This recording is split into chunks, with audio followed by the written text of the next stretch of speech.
ರೈತನಾಡು digital ಟಿವಿಗೆ ಸ್ವಾಗತ. ಕರ್ನಾಟಕ ರಾಜ್ಯದಲ್ಲಿ ಒಂದು ಮಹತ್ತರವಾದ ರಾಜಕೀಯ ಬೆಳವಣಿಗೆ ನಡೆದಿದೆ.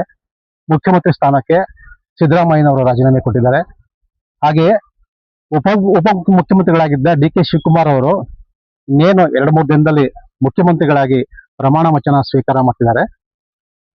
ಸಚಿವ ಸಂಪುಟದಲ್ಲಿ ಸುಮಾರು ಒಂದು ಅರ್ಧದಷ್ಟು ಸಚಿವರನ್ನ ಹಳಬರನ್ನ ಕೈಬಿಟ್ಟು ಹೊಸ ಸಚಿವರನ್ನ ಸಂಪುಟಕ್ಕೆ ಸೇರಿಸ್ಕೋಬೇಕು ಅನ್ನೋ ಮಾತುಕತೆಗಳು ನಡೀತಿದೆ. ಈ ನಿಟ್ಟಿನಲ್ಲಿ ಮೈಸೂರಿನ ನರಸಿಂಹರಾಜ ಕ್ಷೇತ್ರದ ಸೋಲಿಲ್ಲದ ಸರದಾರ ತನ್ವೀರ್ ಸೇಠ್ ಅವರು ಸಚಿವ ಸಂಪುಟಕ್ಕೆ ಸೇರುವುದು ಬಹುತೇಕ ಖಚಿತ ಆಗಿದೆ. ಈ ವಿಚಾರವನ್ನು ಕುರಿತು ಕಾಂಗ್ರೆಸ್ ಮುಖಂಡರಾದ ಎಸ್.ಎ. ರಹೀಂ ಅವ್ರ ಜೊತೆ ನಾನು ಮಾತಾಡ್ತಾ ಇದ್ದೀನಿ. ಎಸ್.ಎ. ರಹೀಂ ಸಂಪುಟ ವಿಸ್ತರಣೆ ಆಗುತ್ತೆ ಈಗ, ಅಂದ್ರೆ ಹೊಸ ಸಚಿವ ಸಂಪುಟದಲ್ಲಿ ಮಾನ್ಯ ತನ್ವೀರ್ ಸೇಠ್ ಅವರಿಗೆ ಸಚಿವ ಸ್ಥಾನ ಸಿಗುತ್ತಾ? ಖಂಡಿತ ಕೊಡ್ಬೇಕಿತ್ತು, 23ನೇ ಕೊಡ್ಬೇಕಿತ್ತು. ಅದೇನು ಅವರು ಅದೃಷ್ಟಕ್ಕಾಗಿಲ್ಲ. ಈ ಸತಿ 26ನಲ್ಲಿ ಖಂಡಿತ ಸಿಕ್ಕದೆ ಖಚಿತ ಆಗಿದೆ. ಒಂದೇನಂದ್ರೆ ಸೋಲು ಸರ್ದಾರ ತನ್ವೀರ್ ಸೇಠ್ ಸಾಹೇಬರು ಒಬ್ಬರೇ NR ಕ್ಷೇತ್ರದಲ್ಲಿ ಇರೋದು. 6 ಸತಿ ಗೆದ್ದಿದ್ದಾರೆ, 8 ಸತಿ ಮಿನಿಸ್ಟರ್ ಆಗಿದ್ದಾರೆ. ಈ ಸತಿ ಅವರು ಮಿನಿಸ್ಟರ್ ಕೊಡ್ಬೇಕಂತ ಡಿ.ಕೆ. ಶಿವಕುಮಾರ್ ಸಾಹೇಬರಿಗೆ ಕೇಳ್ಕೊಳ್ತಾ ಇದ್ದೀವಿ. ಮೈಸೂರು ಜಿಲ್ಲಾ ಉಸ್ತುವಾರಿ ಸಚಿವರಾಗಿ ತನ್ವೀರ್ ಸೇಠ್ನ ನೋಡ್ಬೇಕು ಅಂತ ಬಹಳಷ್ಟು ಜನ ಕಾಂಗ್ರೆಸ್ ಅಭಿಮಾನಿಗಳು NR ಕ್ಷೇತ್ರದಲ್ಲಿ ಕಾತರದಿಂದ ಕಾಯ್ತಿದ್ದಾರೆ. ಅವ್ರಿಗೆ ಮೈಸೂರು ಜಿಲ್ಲೆ ಉಸ್ತುವಾರಿ ಕೂಡ ಸಿಗುತ್ತಾ? ಮೈಸೂರು ಕೊಟ್ಟರುವೆ ನಿಭಿಸ್ತಾರೆ, CM ಕೊಟ್ಟರು ನಿಭಿಸ್ತಾರೆ, ಡೆಪ್ಟಿ CM ಕೊಟ್ಟರು ನಿಭಿಸ್ತಾರೆ, ಹೋಮ್ ಮಿನಿಸ್ಟರ್ ಕೊಟ್ಟು ನಿಭಿಸ್ತಾರೆ ಸರ್. ಅವರು ಆ ತರ ಪರ್ಫೆಕ್ಟ್ ಮ್ಯಾನ್, ಅದಕ್ಕೆ ಹೇಳ್ತಾರೆ ಪರ್ಫೆಕ್ಟ್ ಮ್ಯಾನ್ ಹೇಳ್ತಾರೆ. ಆ ತರ ಅವರು ಪರ್ಫೆಕ್ಟ್ ಆಗಿ ಕೆಲಸ ಮಾಡಿದ್ದಾರೆ ಸರ್. ಅವರು ಯಾವ ಖಾತೆ ನಿರೀಕ್ಷೆ ಮಾಡ್ತಿದ್ರಿ ತಾವೆಲ್ಲ? ಸರ್ ಅವರು ಹೋಮ್ ಮಿನಿಸ್ಟರ್ ಕೊಟ್ಟು ಬಹಳ ಖುಷಿ ನಮ್ಗೆ.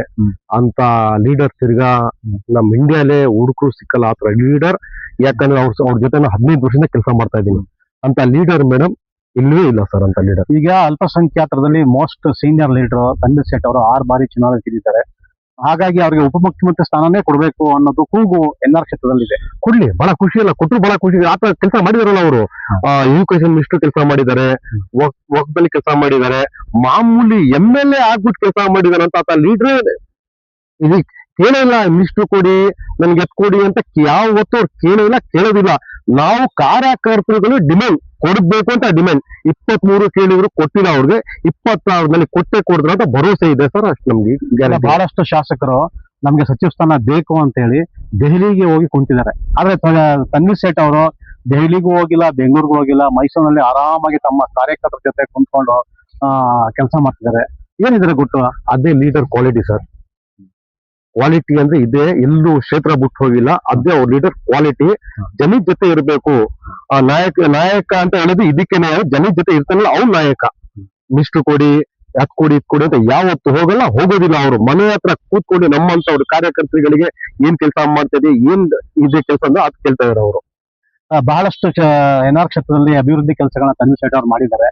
ಈಗ ಅವರು ಸಚಿವರು ಆದ್ಮೇಲೆ ಅವರಿಂದ ಬಹಳಷ್ಟು ಕೆಲಸ ಇನ್ನು ನಿರೀಕ್ಷೆ ಮಾಡಿದೀರಾ? ಸರ್ ಕೆಲಸ ಮನೇಲೆ ಕೂತ್ಕೊಂಡು ಕೆಲಸ ಮಾಡಿರೋರು ಇನ್ಮೇಲೆ ಮಿನಿಸ್ಟರ್ ಆಗ್ಬಿಟ್ರೆ ಅವರು ಕೆಲಸ ಅಲ್ಲ ಓಡ್ತಾ PT ಉಷಾ ಅವರೇ ಕೆಲಸ ಓಡ್ತದೆ. ಅವರು ನಮ್ಮ ಕ್ಷೇತ್ರದಲ್ಲಿ ಕರ್ನಾಟಕದಲ್ಲಿ ಹೋಯ್ತದೆ ಕೆಲಸ ನಮ್ದು. ಅದ್ ಹೇಳಕ್ ಇಚ್ಛ ಪಡ್ತೀನಿ. ನಮ್ ಮೀಡಿಯಾದವರು, ಮಾಧ್ಯಮದವರು ಅವ್ರಿಗೆ ದಯವಿಟ್ಟು ಡಿ.ಕೆ. ಶಿವಕುಮಾರ್ ಅವ್ರಿಗೆ ತಲುಪಿಸ್ಬೇಕು. ತಕ್ಷಣ ಅವ್ರಿಗೆ ಮಿನಿಸ್ಟರ್ ಕೊಡ್ಲಿ, ಹೋಮ್ ಮಿನಿಸ್ಟರ್ ಕೊಡ್ಲಿ ಅಂತ ಕೇಳ್ಕೊಂಡು ನಾನು ಮಾತನ್ನ ಮುಗಿಸ್ತಾ ಇದೀನಿ. ಜೈ ಹೋ ಕಾಂಗ್ರೆಸ್, ಜೈ ಹೋ ಕರ್ನಾಟಕ.